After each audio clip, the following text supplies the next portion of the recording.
여러분 안녕하세요. 자, 반갑습니다. 저는 호남대학교 보건과학대학 언어치료학과 변혜원 교수입니다. 자, 여러분들이 이제 지난주까지 삼킴장애 치료법에 대해서 배우셨습니다. 자, 여러분들이 실은 지난 6주간의 삼킴장애에 관련된 주요한 내용들은 다 이미 한 번씩 배우셨어요. 그래서 삼킴에 대한 단계라든지요, 정상 삼킴을 위한 어떤 해부 생리학적인 특성들, 그리고 진단하는 방법들과, 그리고 어제가 아니라 지난주까지 우리가 3주간에 걸쳐서 삼킴장애 재활치료 기법들에 대해서 배우셨습니다. 자, 사실은 이번 주부터 진행되는 여러 가지 테마들은 실은 이미 여러분들이 학습하셨던 삼킴장애의 치료법에 대해서 조금 더 심도 있게 증상별로, 유형별로 접근하는 그러한 챕터라 보시면 되겠습니다. 그래서 7주차 여러분들이 저와 함께 공부하실 챕터는요, 바로 신경학적 삼킴장애가 되겠습니다. 자, 우선 제목부터 보시면 여러분들 신경학적이라는 용어가 사용되면 여러분들은 어떤 질환들을 떠올리시게 되나요? 네, 우리가 일반적으로 재활과학에서 신경학이라고 표현이 들어가면 우리가 중추신경계나 말초신경계의 손상을 의미합니다. 이 같은 손상들은 일회성인 손상일 수도 있고요, 점점 나빠지는 그러한 손상일 수도 있겠죠. 자, 이러한 모든 것들을 포괄하는 신경학적 삼킴장애에 대해서 저와 함께 7주차에 학습하도록 하시겠습니다. 자, 목차는 다음과 같습니다. 자, 우리가 다시 한번 물론 질환별로, 특성별로 세부적으로 이런 삼킴장애에 대해서 접근법을 배우겠습니다만, 다시 한번 적절하게 삼킴 단계에 따른 여러 가지 임상적 특성에 대해서 한번 복습해 보시도록 하겠습니다. 자, 그 이후에는 신경학적 손상으로 인한 여러 가지 삼킴 장애들이 있습니다. 이런 삼킴 장애의 종류별 특성과 치료 방법, 진단 방법에 대해서 학습하실 거고요. 자, 마지막으로 우리가 신경학적 질환이라 하면 퇴행성 신경질환을 포함합니다. 자, 대표적인 게 뭐가 있나요? 네, 대표적인 게 파킨슨병 등이 있습니다. 네, 이러한 퇴행성 신경질환으로 인한 삼킴 장애에 대해서도 이 챕터에서 좀 다루도록 하시겠습니다. 자, 그래서 우리가 이번 챕터에서의 신경학적 질환에 의한 삼킴장애 정의부터 먼저 살펴보시고 수업을 진행하도록 하겠습니다. 자, 우리가 신경학적 질환에 의한 삼킴장애는 크게 두 가지 의미를 함축하고 있습니다. 자, 가장 우선적으로 신경학적 질환이라고 하면 우리가 중추신경이나 말초신경의 손상으로 인해서 증세가 갑자기 발생돼요. 자, 여기서 갑자기 발생됩니다. 이런 경우에는. 자, 갑자기 발생되어서 삼킴장애가 발생하는 경우들을 일컫습니다. 자, 중추신경계는 여러분들이 잘 아시는, 자, 뭐 척수도 있습니다만 여기서는 대뇌일 거고요. 말초신경은 12쌍의 뇌신경이 되겠죠. 자, 이러한 손상으로 인해서 대표적으로 뭐 뇌졸중이라든지, 네, 외상성 뇌손상, 우리가 이것을 TBI라고 하죠. Traumatic Brain Injury라고 해서 외상성 뇌손상. 예, 뇌종양도 있습니다. 네, 그다음 척수 손상, 뇌신경이 손상되는 거, 이 모든 게 다 우리가 흔히 얘기하는 중추신경 또는 말초신경의 손상인데, 자, 이런 것들은 거의 대부분 갑자기 발생하는 이벤트들이에요. 자, 뇌졸중도 그렇고요. 점차 나빠지기보다는 뇌종양 정도가 조금 점점 나빠지긴 합니다만, 뇌종양도 사실은 갑자기 발생하는 질환에 사실은 들어갑니다. 갑자기 발생해서 이게 급속도로 퍼지는 그런 질환이죠. 다음에 두 번째로 보시면 신경의 퇴행 현상으로 인해서, 자, 여기서의 핵심 키워드는 퇴행입니다.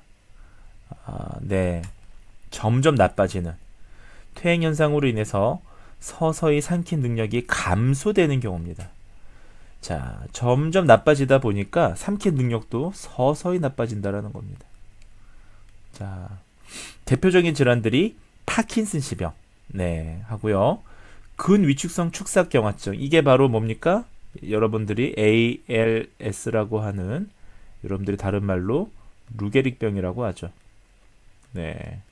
자, 이러한 것들이 또 다른 신경학적 질환의 어떤 범주에 들어갑니다. 자, 여러분들 보시기에 어떤가요? 우리가 신경학적 질환이라고 단일적인 명칭을 붙이고 있습니다만 갑자기 발생하는 이런 중추 말초 신경 손상하고요, 삼킴 능력이 서서히 감소되는 퇴행적인 질환들은 실은 같은 질환이라 보기 어렵습니다. 치료법도 달라야 되고요, 우리가 진단도 또 달라질 것입니다. 자, 그런 거에 초점을 맞춰서 이번 챕터를 좀 보시면 더 좋을 것 같습니다. 자, 삼킴 단계에 따른 임상적 특성 변화에 대해서 구강 준비 단계와 구강 단계의 변화가 어떤 것들인지 한번 살펴보시도록 하겠습니다. 자, 사실 이거는 지난 챕터에서 좀 다뤘던 내용들이라서 간단하게만 좀 살펴보겠습니다. 자, 우리가 필요에 의해서 구강 준비 단계와 그 볼루스를 형성하는, 식괴를 형성하는 구강 준비 단계와 식괴를 전구개활까지 이동시키는 구강 단계로 우리가 사실 학자들이 많이 나누고 있습니다만, 이 두 가지는 구강에서 이루어지는 어떤 활동이라는 점에서요, 사실은 동일한데요. 묶어서 보시자면 얼굴 긴장도가 변화한다든지, 구강 감각이 이상이 있다든지요. 자, 입술 다물기가 감소된다든지, 또는 혀 기능이 감소된다든지요. 조금 건조한 입이라든지 저작 기능의 감소는 우리가 구강 준비 단계에 우리가 살펴볼 수 있는, 또는 구강 단계에 살펴볼 수 있는 임상적인 변화라고 할 수 있습니다. 자, 이러한 것들 우리가 잘 캐치를 한다면 이런 신경학적 손상 환자들의 구강 단계의 변화를 토대로 정밀한 진단과 치료가 가능하겠죠. 자, 또 보시면 하나씩 보시죠. 얼굴 긴장도의 변화. 자, 이러한 우리가 모습을 한다면 얼굴 긴장도가 변화되었다고 볼 수가 있는 것입니다. 자, 이렇게. 자, 이른바 우리가 마비된 쪽이 이렇게 내려가게 되어 있습니다. 자, 이런 경우에 이분은 지금, 자, 이 사람을 기준으로 우측이 지금 마비가 된 거고요. 자, 이분을 기준으로 좌측이 마비가 된 겁니다. 자, 이런 것들을 우리가 빨리 캐치를 해서, 자, 얼굴 앞면이 이렇게 마비가 돼 있으니까 이쪽 부분으로 음식이 새어나오거나 침이 흐를 수가 있는 것이죠. 이런 얼굴 긴장도의 변화를 파악할 필요가 있습니다. 자, 그 다음에 구강 감각의 이상을 좀 살펴보시면요. 잠시만요. 자, 혀의 감각이 떨어지는 경우에 조금씩 삼키는 증상이 나타날 수가 있습니다. 입술 다물기는 어떤 또 문제를 보일까요? 입술 다물기의 감소는 음식을 삼키는 동안에, 또 삼키기 전이나 후에 구강 밖으로 음식이 나오게 되는 그런 증상을 보일 수가 있죠. 그 다음에 혀 기능 감소, 아까 제가 말씀을 드렸는데 좀 살펴보시면 미성숙 유출 현상이 구강 준비 단계나 구강 단계에서 발생할 수 있고요. 또 파킨슨 질병 환자는요, 어떠한 혀 기능의 감소를 보이느냐, 혀가 상하로 아주 움직이는 듯한 이런 현상을 보입니다. 자, 이것을 우리가 트레모라고 하죠. 트레모. 떨림, 트레모라고 합니다. 사실 이게 우리가 신경학적으로 봤을 때 이렇게 신체가 이렇게 떨리는 증상이 두 가지가 있습니다. 트레모라고 해서 떨림이 있고요, 플래터라고 해서 신경학적으로 이렇게 있는데, 플래터가 훨씬 빨라요. 플래터는 초당 한 7Hz, 그러니까 1초에 한 7번 이상 떨리면 그건 신경학적으로 떨리는 거고요. 예컨대 이제 조금 어려운 말씀을 드리면, 뇌신경 쪽에, 설화신경 쪽이 좀 손상을 당하게 되면요, 신경적인 문제로 인해서 혀의 파시큘레이션이라고 해서 혀가 이렇게 막 심하게 이제 떨리는, 자글자글 떨리는 현상이 발생합니다. 이런 것들을 이제 우리가 대표적인 플래터 현상이라고 볼 수가 있고요. 파킨슨 질병 환자들은 플래터가 아니라 근육의 떨림이죠. 그것이 우리가 트레모라고 얘기하는데, 자, 혀가 상하로 움직인다는 거, 이것은 근육의 자, 이것은 근육의 떨림을 얘기하는 것입니다. 자, 그 다음에 조금씩 나누어 삼키는 현상을 보입니다. 한 번에 잘 못 삼키니까 네. 사실 우리가 그 파킨슨병 환자의 어떤 저기 뭡니까? 그 특징이 뭔가요? 예, 어떤 행동을 바로 시작하지 못하고 주저하는 현상이잖아요. 이런 게 삼킴에서도 그대로 나타납니다.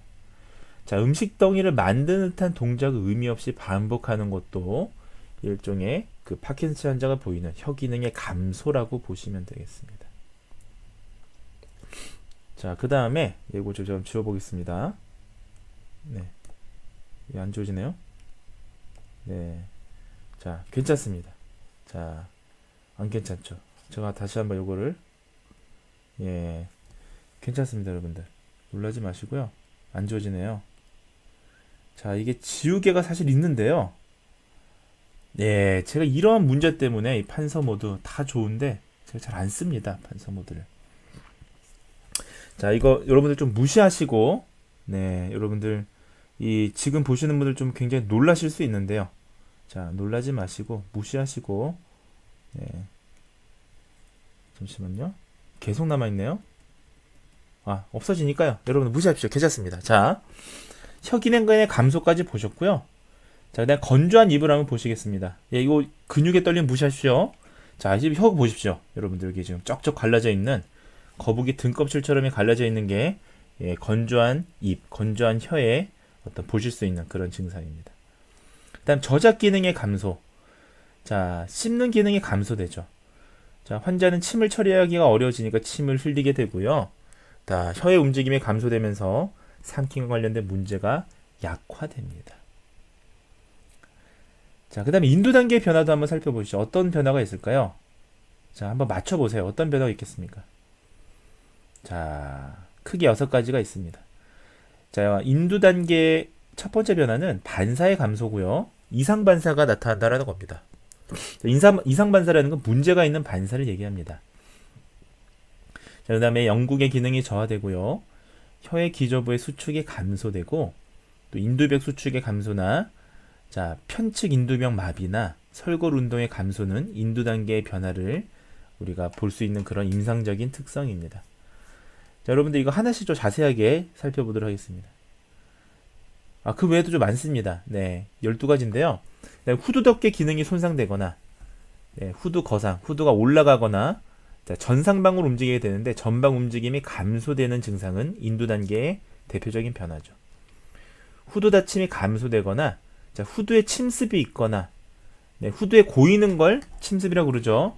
자, 흡인은 후두를 완전 통과한 겁니다. 그 다음에 무인식성 흡인이 생길 수도 있죠. 인두 단계. 굉장히 제일 무서운 게 사실은 12번 무인식성 흡인입니다.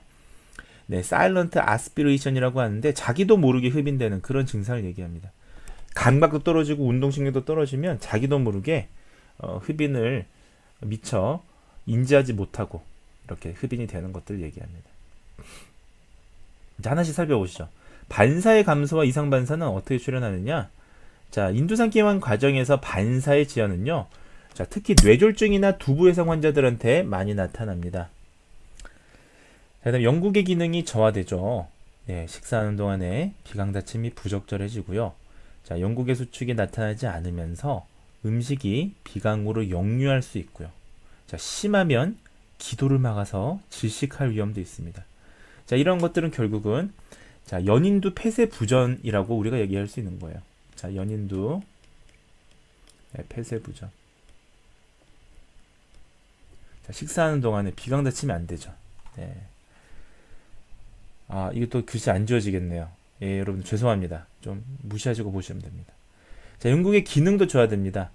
자, 우리가 2초 미만으로 이제 지연이 되면 경도 지연이라고 하는데 2초에서 5초까지 지연이 되면 이제 심각한 거예요. 서서히 중등도가 되고요. 자, 영국의 기능이 5초 이상 지연되면 필연적으로 우리가 역류나 심각한 경우는 흡인을 우리가 초래하게 됩니다. 그래서 이것을 아주 중한 심각한 지연이라고 얘기하는 것입니다.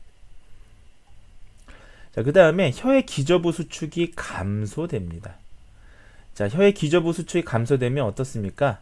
자, 인두각 내에 압력이 감소하게 되고요. 인두삼킴 후에 편측이나 아니면 양측의 음식 찌꺼기 남게 됩니다. 그래서 혀의 기저부 수축을 강화시켰던 우리가 메뉴버가 지난 시간에 배웠던 네, 바로 혀 깨물고 죽은 일본 사람을 떠올리면 되겠죠. 자, 정절을 지키기 위해서 혀 깨물고 죽은 마사코 메뉴버라고 이해하시면 되겠습니다. 혀의 기저부의 근육을 강화시켜 주는 거죠. 자, 그 다음에 인두벽 수축이 감소하게 됩니다. 자, 인두벽이 쫙쫙 잘 수축해 줘야 음식 덩어리가 식도로 안전하게 팍팍 갈 텐데, 인두벽 수축이 감소되면 어떻게 되겠습니까? 음식 찌꺼기나 이런 게 인두벽과 이상동에 남아있을 수 있죠. 이 잔여물들이 어떻게 될까요? 결국에는 중력에 의해서 떨어져서 흡인이나 침습을 초래하게 되는 것입니다. 자, 그 다음에 한쪽 인두벽이 마비되게 됩니다. 자, 후두 계곡이나 이상동에 음식 찌꺼기가 비대칭적으로 남게 되면 결국은 역시 마찬가지로 흡인이나 침습의 위험이 있죠. 자, 그 다음에 설골 운동이 감소되게 됩니다. 여러분들 설골 운동의 감소는 결국 뭔가요? 자, 설골이라는 게 결국은 우리가 후두가 이렇게 지금 후두와 설골 사이에 그 근육들이 붙어서 결국은 거상해준 역할을 해주는 거거든요. 뼈는 결국 지지대의 역할을 해주는 겁니다. 근데 이게 설골이 사실은 또 설골 상근에서 혀와 달려있는 또 그런 구조물의 형태입니다. 뼈긴 하지만요. 결국 혀의 기능 감소는 결국 결론적으로 설골 움직임에도 영향을 미쳐서 설골 운동의 감소를 또 초래하게 되고요. 결국 악순환인데요. 설골 운동이 감소되면 또 어떻게 되겠습니까? 후두의 거상에 또 영향을 미치게 되겠죠. 자, 이런 건 어떤 악순환의 고리를 또 초래하게 되는 것입니다. 자, 절반 정도 왔고요. 자, 이제 인두 단계의 7번째. 자, 후두덮개 기능이 손상될 수 있죠. 자, 후두덮개 굉장히 이게 중요한 부분입니다. 자, 후두덮개는 우리 그 진가후 기억나시죠? 후두의 3단계 폐쇄. 자, 진성대가 닫히고 가성대가 닫히고 이제 마지막으로 후두덮개가 닫히게 되는데요. 자, 이 후두덮개 기능이 손상된다라는 건 어떤 의미냐면요. 결국 제일 마지막에 안전하게 닫혀줘야 될 후두의 폐쇄가 안 된다라는 것입니다. 그러면 음식이 후두 전정이라는 곳으로 유입되는 걸 결국 막지를 못해요. 자, 그렇기 때문에 아주 심각한 침습이나 흡인을 초래하게 되는 것입니다. 그 다음에 후두 거상과 전방 움직임을 감소시킬 수가 있습니다. 자, 음식이 이러한 경우에는 후두로 침습이나 흡인이 발생할 수밖에 없겠죠. 네. 자, 그래서 후두가 잘 거상되고 전방 움직임이 잘 이루어져야, 후두가 다시 얘기하면 전상방으로 움직여줘야 안전하게 기도를 폐쇄할 수가 있는 것입니다. 자, 그 다음에 후두 닫힘이 감소됩니다. 자, 후두 보십시오. 자, 이게 지금 진성대고요. 이 진성대 위에가 우리 여러분들 흔히 얘기하는 가성대가 되겠는데, 이 진성대가 1차적으로 닫히고 가성대가 이렇게 위를 한번 덮어줘야 우리가 삼킴 때 그 다음에 이 후두개가 뚜껑을 닫아줘야 3단계 폐쇄 과정이 이루어지는 것인데, 자, 폐쇄가 이루어지지 못해 이런 틈이 생기면 어떻습니까? 이 바로 밑에 이 공간이 기관이에요. 트라키아라고 하는 기관입니다. 기관 밑에는 기관지고 기관지 끝에는 폐가 있겠죠. 자, 그래서 지금 흡인이 일어날 가능성이 높은 거예요. 흡인성 폐렴이 일어나겠죠. 자, 후두 닫힘의 감소는 굉장히 위험합니다. 그래서 어떤 경우에 후두 닫힘이 감소되느냐? 자, 대표적으로 뇌졸중 환자라든지 아니면 뇌신경이 손상돼서 우리가 이런 성대 한쪽에 편측 마비가 생기는 경우에 이런 후두 닫힘의 감소가 생깁니다. 자, 그러면 눈치 빠르신 분들은 자, 여러 가지 12쌍의 뇌신경 중에서 어떤 신경이 손상당해야 이러한 후두 닫힘이 어떤 지장을 초래할까요? 자, 몇 번 무슨 신경입니까? 네. 자, 성대 후두의 내외전은 무슨 신경? 자, 신미주 아파트를 떠올리시면 되겠죠. 자, 10번 미주신경입니다. 자, 베거스라고 하는 미주신경에서 요거 담당하죠. 자, 그러면 10번 미주신경은 우리가 지난 시간에 말씀을 드렸는데요. 자, 크게 두 가지로 우리가 또 나뉘어지는데, 자, 수프라레린지얼 너브라고 해서요. 그 상후두 신경이 있고요. 그 다음에 되돌이 후두 신경이 있습니다. 자, 어떻습니까? 여러분들 이 성대 편측, 성대 마비를 초래하는 또 그 미주신경의 또 하위신경 뭐가 되겠습니까? 상우드 신경인가요? 아니면 되도리 후두 신경인가요? 예, 맞습니다. 되도리 후두 신경이 손상되면 이러한 마비가, 네, 편측 마비가 생길 수가 있죠. 자, 이 모든 게 다 인도된 게 어떤 변화라고 볼 수가 있는 것입니다.